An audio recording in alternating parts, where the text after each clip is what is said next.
छाछरो में हेस्को अमलदार पारा खुली कचहरी रखी हुई जंहिंमें AC Mohammad Iqbal XEN Nazakat Memon STO Umarkot Farid Ahmed Memon शिरकत करे बिजली इस्तेमाल कंदड़नि जा मसला ॿुधा। खुलियल कचहरी में छाछरो शहर जो टाउन चेयरमैन रवासन ऐं ॿाराड़ी जे ॻोठनि वावड़ी समेत मुख़्तलिफ़ ॻोठनि जा माण्हू शिकायतूं खणी पहुता। इन मौक़े ते मुतासिरनि पारां वाधू बिलनि अमलदारनि लाइन मैनुनि ऐं उगाड़ी लाइ रखियल प्राइवेट माण्हुनि जे मंत्रियुनि ख़िलाफ़ दाऊं कयूं। सदन चवणो त उहे बिल ऐं शिकायतूं खणी उहे ऑफिस वञनि था त उन्हनि जा मसला हल नथा कया वञनि। हींअर 2019 में अप्रैल वारे महीने में इन्हनि उमरकोट घुराया, चई खुली कचहरी आहे 4000 रुपया ऐं तुंहिंजो मसइलो हल थी वेंदो।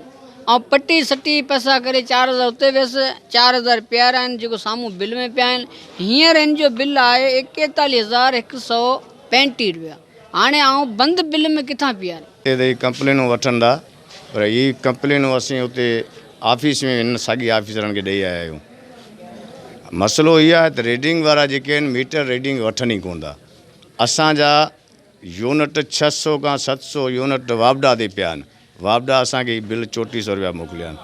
हाणे हिते कंप्लेनूं वठण में त थिए त कुझु कोन थो, अमली कमु कोई कोन थो थिए। खेणा करे असां तिॾे भें करे ए खेणा करे जेका लाइट मां बंदि वई आहे सफ़ा, जेके माना बिल आयो आहे 3100 जे मथे किथां आहे 3100 लाइट सफ़ा असें वल पे हिकु ॿारंदा ऐं लाइट बंदि वई आहे 3000 रुपया बिल आयो।